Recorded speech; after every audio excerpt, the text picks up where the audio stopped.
So in light of recent allegations coming out against Silikami, it's only a matter of time before more and more artists start to get exposed for what they've been doing behind the scenes. It's kind of like a domino effect where when one falls, everybody else falls along with them. And today I want to talk about an artist that most people have probably forgotten at this point, and that's GHOSTEMAN'S brother, known as Horus the Astronaut or Astroneer, but he later changed his name to Horus BLAK for reasons that we're going to speak about. So a while back on my main channel, I made a video about all the allegations to do with GHOSTEMAN, and while there wasn't a whole lot of evidence to really back up a lot of the stuff that people were saying about him, there was quite a bit of evidence to go against his brother, Horus BLAK. And I was able to get in contact after making that video with somebody who actually dated Horus named Ardeen Ivy, and she basically wanted to tell me her entire story, so hopefully other people would know what he was like and they wouldn't get into a similar situation that she did. So her and I did an interview where she basically explained the entire situation of what it was like dating Horus BLAK, and I'm going to kind of go through it right here, add in a couple clips of her speaking, and then I'm going to get to the mountain of evidence that she sent me. So to start off, she basically told me that she was a pretty big fan of GHOSTEMAN at the time. She ended up going to one of his shows and she met a green haired guy there known as Horus, who at the time she didn't actually know was the brother of GHOSTEMAN. So it was 2019, and I was a really big fan of Ghostman, and he was playing at the Fillmore in Charlotte, which was only a couple hours from me, so I'd gotten tickets, and I went, and Alec Horus was the opener at the show, and at the time we had the same color hair, so like we like noticed each other, kind of, and then outside of the venue, like I remember we had like a very brief like hello, how you doing type thing, and then I went and followed him on Instagram, and then he asked me for my number, we started texting, and it kind of went from there. They started talking and they ended up forming some sort of relationship together where basically Horus would sleep with her, say that he loved her, but he would never actually want to date her or anything like that. He was basically playing, in her own words, a lot of fuckboy game. Do you want me to just continue on with how that progressed? Okay. Sure. So for like the first few weeks of texting him, first of all, I didn't even know that Ghostman was his brother at first. I just want to lay that out there. I had no idea that he wasn't like super like out there talking about it, like I had never even heard of this guy before this show. And so we spent a couple weeks texting, and it was just normal conversation for the first few weeks. Just kind of like getting to know each other, and like, I found out that he only, like when he's off tour, he only lived like 3 hours away from me. So we were like, oh, we should hang out like when you get off tour, blah, blah, blah. So, this is our mom's house. I don't know if I should bring you here. And I was like, what do you mean our mom's house? And then I found out that, he's Ghostman's brother. Okay. Like, let me just tell you right now, this man is just obsessed with feet. But anyway, he asked me for feet pictures. And then it switched from being, I don't know if I should bring you to our mom's house, to, can you come over tonight? So, I go over there, we hook up. And then from there, throughout like some of 2019, it was all throughout 2019. Like I was visiting him regularly, like making these 3-hour drives, and we weren't like a couple, we weren't dating, but we were hooking up regularly and like doing stuff together. And I was getting to know his family, things like that. Basically, I had developed feelings for him, and he had kind of led me on in a lot of ways. And so we ended up having a falling out because he got to this point where he would like come to me about these other girls that he was like interested in, but at the same time telling me that like he couldn't have a relationship, he needed to focus on his music career. During this period of time, he was actually on tour with Ghostman, and he ended up getting into a fight with one of the people who was handling his sound design. He ended up throwing the microphone at the floor, getting very upset. I'm going to show a video of it right here. Bullshit. You motherfucker. You pussy ass bullshit. This song is called Disengage.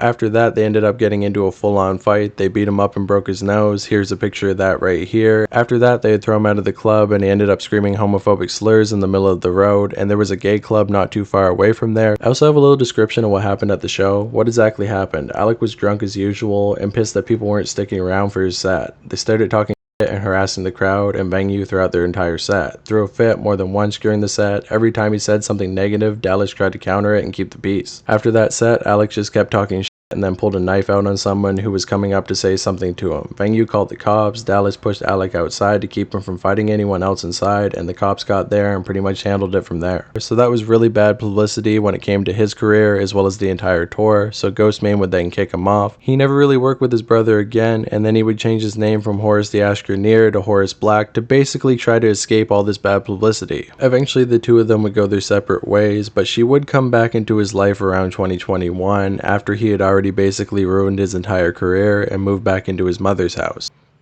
Like February, I think, of 2021 was when we reconnected and immediately started hanging out again, except for like this time after about a month of that, we actually like got into a relationship and I like moved in with him and he ended up like wanting to date. He moved me into their mom's house with my son. Initially it was only going to be a friendship, but it would form up into a full-on relationship not long after that. When we reconnected this time, I still did have feelings for him, but I was at the point where I was like, I've already like separated from him pretty much. I'm kind of like mentally past it. So I kind of played the game of I'm just not gonna act like I really give that much of a shit. So a little bit of background on Ardeen. She's a single mother and she doesn't really have any family members that are still around, unfortunately. So due to that fact, if anybody asks why she didn't just leave once things started to get bad, that's the reason. She didn't have anyone else to turn to. Preface, because this is going to be important later, I have no family. Like, they are literally all dead. My mom's dead, my grandparents, like, they're all, I'm pretty much on my own. I just want to preference that because I know a lot of the comments are going to say she should have walked away when things got bad, but the reason that she didn't is because she didn't have anyone else to turn to. And also, she would put ground rules down when they first got into a relationship, saying that he had to be active in her son's life, and if not, then it wouldn't go anywhere. Like, when he asked me to be his girlfriend, my one thing I asked him, I was like, are you going to be good to my son? Like, are you going to hurt my son? Like, I don't want this to end up being a situation that's toxic or like my son hurts because he's bonded to you. Like, you know, it was a really serious thing I talked to him about. They eventually ended up moving in together, and at first everything was fine, but unfortunately he would drink a lot, and when he drank, he became a very mean person. I guess, you know, like the first few months, for the most part, were really good, to be honest. Like they were really, really good. We had great times together. Let me also say this. I had a decent amount of money at the time. We were doing a lot of things, and I was paying for them. And it was almost like once that ran out, so did a lot of his kindness. There was a point, like the first really bad time where like something happened was he had gotten drunk, which, I mean, as I can't tell you about now, but the last time I knew or heard anything, he's still just chugging 40s every day.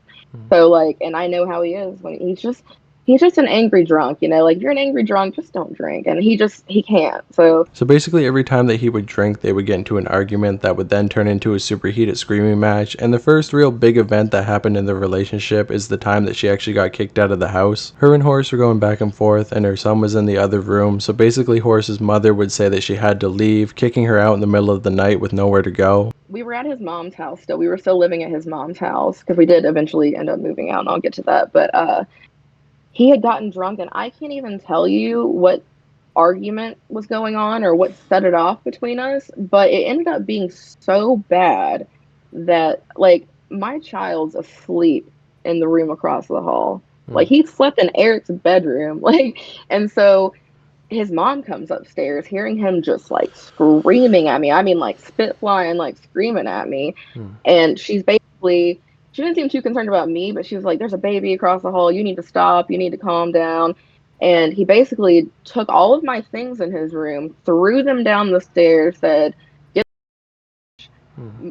like, it's like 1 a.m. Like, what do you, my kid's in bed.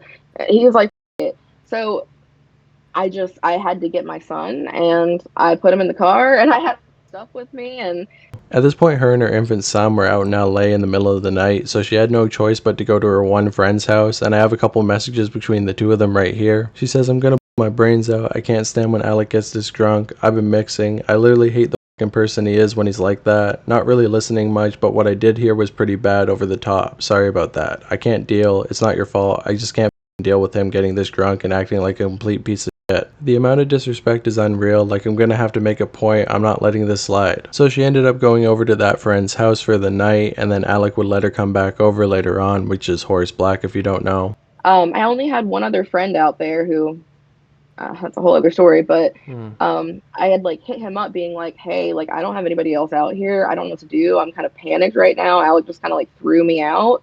And he was like, yeah, you can come stay over here. It was nothing weird. It was nothing like, it was nothing like at all anything like Just that. had no But choice. Yeah. I had no choice. It's 1 in the morning and I have my child in the car, not knowing where to go at this point. With nowhere else to go, she ended up going back to him, and at this point he was very upset that she went over to another guy's house after she got kicked out, but she really had no other option because like I said, she only had one friend in LA and didn't know anybody else. He eventually told me to come back, and I came back, and I'm going to tell you some weird stuff about his mom, okay? This is stuff firsthand I lived, I can tell you. So I come back, and she like wanted to like take me upstairs to like have some kind of talk with me. And she's drunk at the time, like Oh very clearly god. drunk, Yeah. and because she drinks just as much. And Hmm. I go upstairs and I like start having this talk with her, and she was like, I just really don't want you to turn out like Jackie. She like tried to ruin Eric's life and like da da da da da. And my son would never hurt anybody and blah blah blah. And like was giving me this whole thing about like you better not come for my son. And I'm like, all right. And she like forced us to sleep in different rooms that night. It was weird. They end up living together for a while. Things get pretty bad again. He ends up throwing a lighter at her face at one point. It wasn't intentional, but you can see that there was a little bit of physical stuff going on. So this goes on for quite a while, getting bad with fights. It's all mental stuff. There's no physical abuse, but the second big event that happened in their relationship is when they decided to go out on a date. He got really drunk at the bar, and then she tried to drive him home. Most severe things that ever happened with him. We had gone out together to like a barcade for a date night. So we go out to this place called Boxcar in Durham, and we he had had some drinks, and I had a drink. I had already sobered up. I had had like one or two, but he had drank more than me. And we were in my car, and we're driving back to his mom's house. And I mean, it's like 2 a.m. bar closed, that time of night. Hmm. And we're driving back, and I remember, we weren't even like arguing. He was just drunk, and he like took a lighter and like bounced it off my dash, and it like hit me. And I was like, can you like take it down a notch? Like, can you chill the fuck out? And from there, it was like he started flipping the absolute out on me. He was like, let me out of this car. It was literally one of those that like you hear me he was like, let me out of this car or I'm gonna pull your e-brake. And I'm like, first of all, I don't think that he actually will. Hmm. And second of all, I'm like, Alex, it's like 2 in the morning. What am I supposed to do? Go back to your mom's house without you where my kid is and just be like, well, he told me to leave him on the side of the road. Like, I can't do that. I'm going like 55 on the highway and he does it. He pulled my e-brake Holy crap. and my wheels completely locked and I went like diagonally, like right into a guardrail. It like my car up a little bit. Oh. And then he gets out of the car and starts walking down the highway. Like I'm like, just Alec, get in the car. I need to get you home. Like just get in the car. And Hmm. this lasted for like a whole half hour. I think he jumped out of the car one more time. He ended up throwing a fit and basically saying that he wanted to be let out of the car. She told him that that wasn't going to be an option because she wasn't going to go back to his mother's house without him. He was basically trying to jump out in the middle of the highway, but instead of listening to that, he basically decided to pull the e-brake in the middle of the road, leading her to get into a car accident. Both of them were okay, but after that, he would then jump out of the car and run down the highway. They ended up in a big fight, and after a half an hour's time, she was finally able to convince him to come back home, and her car was written off after that point. He didn't put any money towards it because he really wasn't making any money off of his career whatsoever. She told me he made about $200 a month just off of the Ghostman feature, and the rest of his music didn't really make a lot of money, not to mention the fact that Ghostman won't take him on tour anymore, so his career was basically in the pits at this point. And things would get even weirder because Ghostman actually decided to buy his mother's house and then kick both of them out. Apparently he really didn't like her, and he also had problems with his brother because to Ghostman, his image is the most important thing out of everything, so his brother at all hurting that created a bunch of friction between the two. So after that point, they had no choice but to move him with their friend from that night that she got kicked out of the house. Eventually, I don't know what it was, but Eric just, I don't think, liked me at all for some reason. I don't know what it was, but he at one point, so he bought his mom's house and he still pays the mortgage on that and everything. Hmm. He basically told his mom like, I don't want her there and Alec needs to get out. So unless you kick them out, like I'm not going to pay your mortgage. Okay, so they even got I'm like a not strained joking. relationship. I'm not even joking about this. I like hand to God. Hmm. So she had to kick us out. And honestly, I mean, I could tell she felt a little bad about it. She didn't really want to, but what's she gonna do? Because she can't afford this house that he bought for her that he's paying the mortgage. Right? Like, it's a really nice house. So like I feel like kind of she was in a financial position of like abuse type of thing. Eric allegedly, and from what I've seen, has to be in control at all times. Yeah. With his family, girls, like Hmm. it's just one of those things. But yeah, so I don't know. Like I heavily considered leaving him after that incident because I was like, you literally could have killed us. But he gave me some. He's good at what he does, man.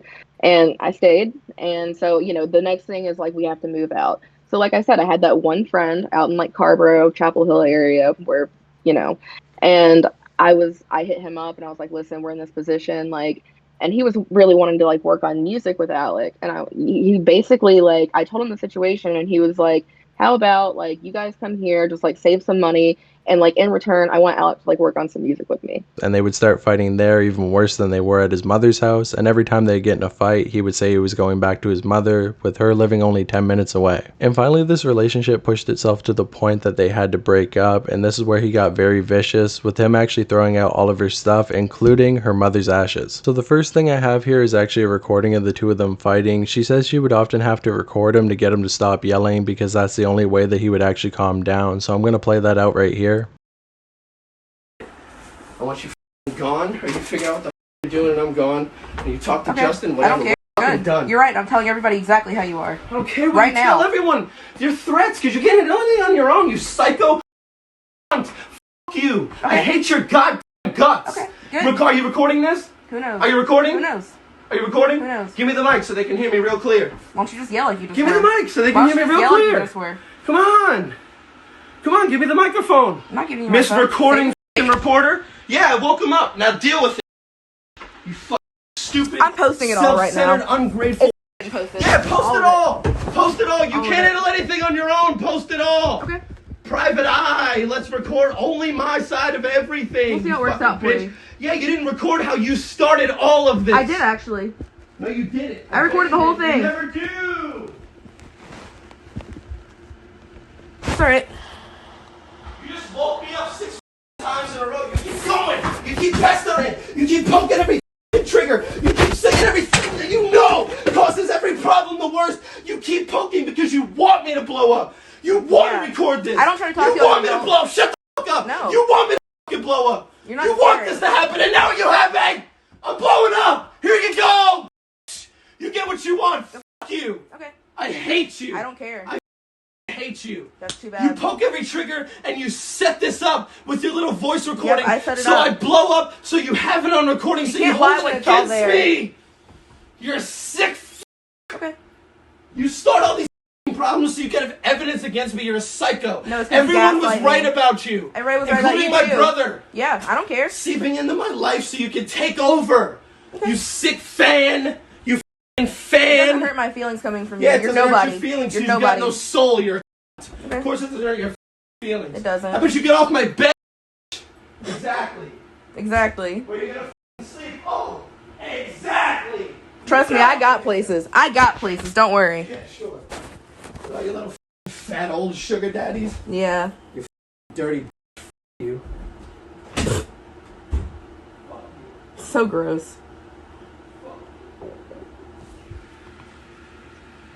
We then have a load of messages after they broke up. She says, nah, you just prey on autistic woman. He said, you're a f***ing joke, die bitch. You make your lifeless mother proud and became a self-loathing, projecting little waste of life just like her. Sleep tight, my little super fan. At least my mom died loving me. Your dad didn't give a flying f*** about you. Laugh my ass off. So you can see they're both being kind of toxic here. He responds by saying, your mom died twisted up like a pulled chicken, too doped up to even remember you. Good luck finding happiness in your revolving door of a social life, you f***ing lifeless. I'm not going to say that word. Come get your shit, you f***ing low life. Since you don't want to grow up and be civil, you have a pile outside waiting for you, so that's all her stuff, not to mention the stuff that got thrown away. So after going to get her stuff, she realizes that her mother's ashes are missing, so she starts to ask about it. He says, there isn't even proof of your mother's ashes being here or anywhere. Laugh my ass off. She says, yes there is. You could say I threw away $1 million that you had stashed here. And stop talking about your stupid mother's ashes. I did not throw them away. I threw all your shit away because you insulted my mother instead of giving me the details of the ashes, so I can't find them. I have no clue if I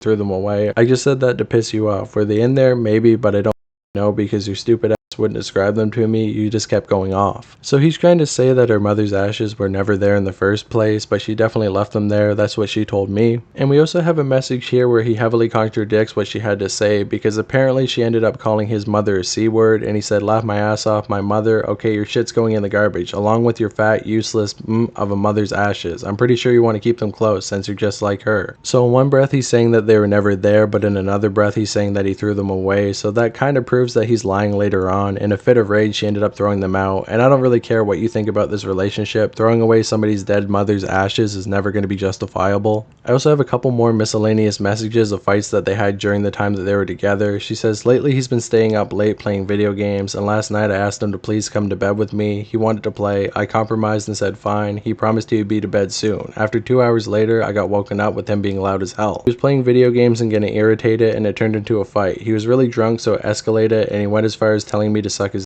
dick. I said no. He said, well, you were a couple hours ago, all in front of his friend, who was playing online with him. He called me a bitch. He called me the C word. I thought this morning he'd realize how bad he up, but he's still being a piece of shit." So at this point they're finally broken up, and unfortunately she never gets her mother's ashes back. She doesn't press charges on him due to the fact that he has a lot of money, or at least Ghostman has a lot of money, and they might try to get her son taken away from her to retaliate. But unfortunately things don't stop there, because he ended up getting with another girl that he actually got into a physical altercation with. He basically ended up calling the cops on her for one reason or another, we're not really sure, and then he ended up grabbing her by the hair and then slamming her face on some concrete. The cops ended up seeing this, and they immediately took him to jail. And we can basically confirm this happened because we actually have a mugshot of him, and it says domestic on it. He never was charged with it, only because the girl never went to court, which I know a lot of people are going to say, well, if she never went to court, she doesn't care that much. But apparently she had to flee the state at that point, and she didn't have the money to come back and attend court, so they ended up dropping the case altogether. And after that, I guess he got with another girl. We're not really sure if anything happened with her, but it seems like his pattern of abuse continued onward, considering the fact that he never really got punished for anything that went down. So that's the entire story of Horus Black right now, all the allegations against him from two different girls. You can believe them if you want, you cannot believe them if you want, but either way, I thought it was important to put this story out, so if anybody else is going to get involved with him, they can know about all of this ahead of time. But besides that, that's really all I got to say. I'm going to put out the interview between me and Ardeen later on in the day, so you can see the full story from her perspective, but for right now, that's all the allegations we have. If anything else comes out in the future, I'll be sure to cover that, or if anything else comes out about Ghostman, I'll be sure to cover that as well. And to close off, this is all alleged, so yeah, just had to say that.